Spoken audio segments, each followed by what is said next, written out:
बेटा, आप सबका मेरे इस YouTube चैनल पर स्वागत है। आज हम शिक्षा निदेशालय राष्ट्रीय राजधानी क्षेत्र दिल्ली द्वारा प्रकाशित कक्षा 6 की हिंदी की वर्कशीट नंबर 3 जो दिनांक 24 सितंबर 2020 की है उस पर चर्चा करेंगे। तो प्यारे बच्चों, सबसे पहले यहाँ पर आप अपना नाम, यहाँ पर के कक्षा अध्यापक का नाम। तो ये है जो वसंत की वर्कशीट है, जो अपन हिंदी की पाठ्य पुस्तक, जो दूसरा पाठ है बचपन। इसकी लेखिका कृष्णा सोबती हैं।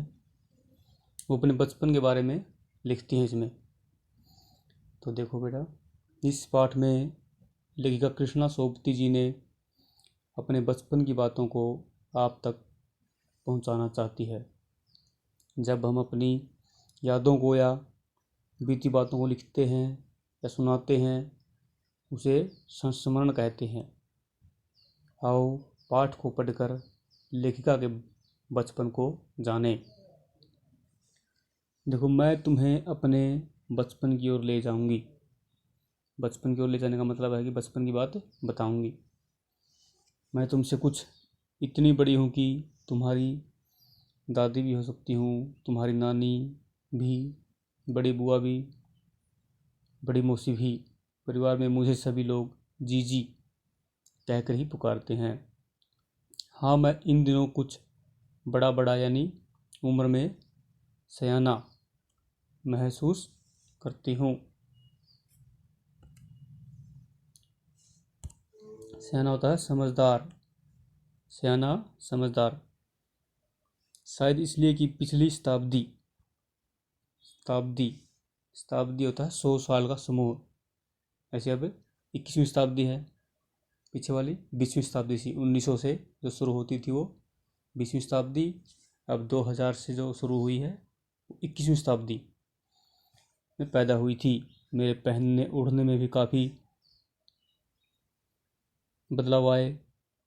पहले मैं रंग बिरंगे कपड़े पहनती रही हूँ, नीला, जामुनी, ग्रे, काला, चॉकलेटी। अब मन कुछ ऐसा करता है कि सफ़ेद पहनो, क्योंकि उम्र के हिसाब से हर एक आदमी का पहनावा बदलता है। गहरे नहीं, हल्के रंग। मैंने पिछले दशकों होता है 10 साल का समूह, 10 साल, एक दशक में होते हैं 10 साल में तरह तरह की पोशाकें पहनी हैं। पहले फ्रॉक, फिर निक्कर, वॉकर, स्कर्ट, लहंगे, गरारे, और अब चूड़ीदार और घेरदार कुर्ते। बचपन के कुछ फ्रॉक तो मुझे अब तक याद हैं। हल्की नीली और पीली धारी वाला फ्रॉक, गोल कॉलर और बाजू पर भी गोल कफ। एक हल्के गुलाबी रंग का बारीक चुनटों वाला घेरदार फ्रॉक, नीचे गुलाबी रंग की फ्रिल। उन दिनों फ्रॉक के ऊपर की जेब में रुमाल और बालों में इतराते रंग बिरंगे रिबन का चलन मतलब रिवाज था।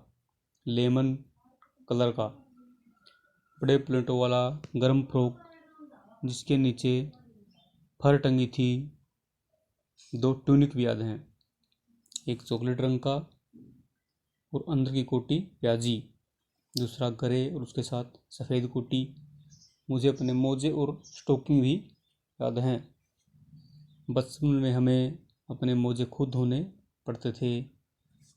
वह नौकर या नौकरानी को नहीं दिए जा सकते थे, इसकी सख्त मनाही थी।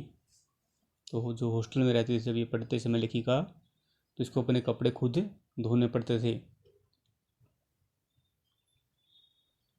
हम बच्चे इतवार की सुबह इसी में लगाते, धो लेने के बाद अपने अपने जूते पॉलिश करके चमकाते।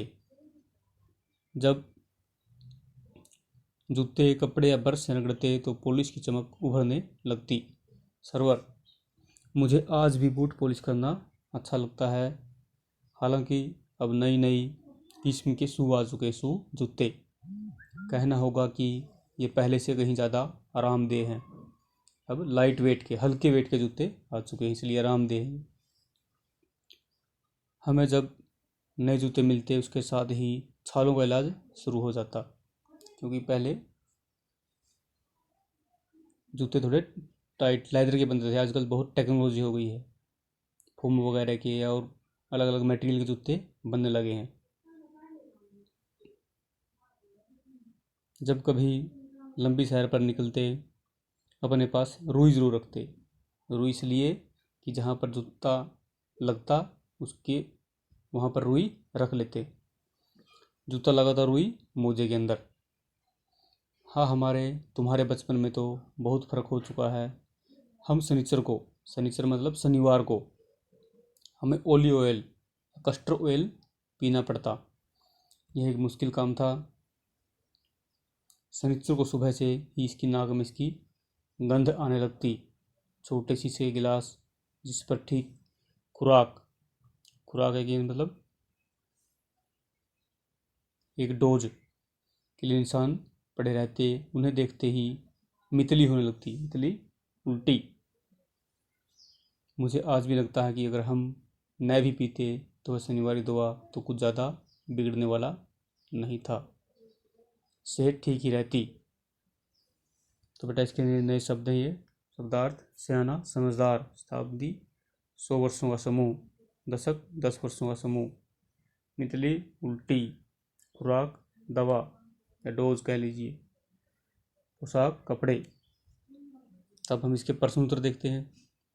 लेखिका इतवार की सुबह क्या क्या काम करती थी? ये बताइए रहा इतवार। हम बच्चे इतवार की सुबह, इनकी लेखिका इतवार की सुबह अपने मोजे स्टोकिंग धोती थी, अपने जूतों को पॉलिश करती थी और पॉलिश करके जूतों को अच्छी तरह से चमकाती थी। पाठ में अंग्रेजी शब्दों का प्रयोग हुआ है, जैसे ग्रे, चॉकलेट आदि। पाठ में अंग्रेजी शब्दों को छांट कर लिखिए। जब तक फ्रॉक, निक्कर, वोकर, स्कर्ट,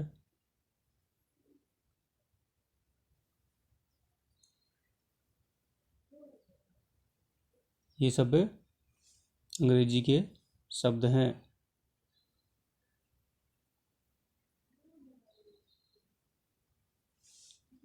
छुट्टी के दिन आप घर पर क्या क्या काम करते हैं लिखिए या चित्र बनाएं।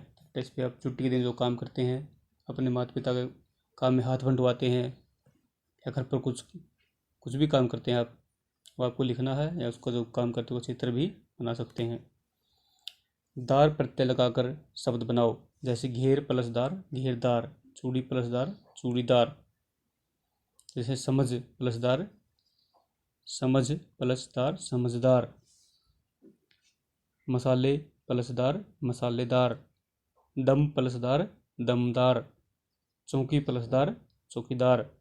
तो बेटा आप सबको ये वर्कशीट समझ में आ गई होगी। तो देखने के लिए आप सबका धन्यवाद।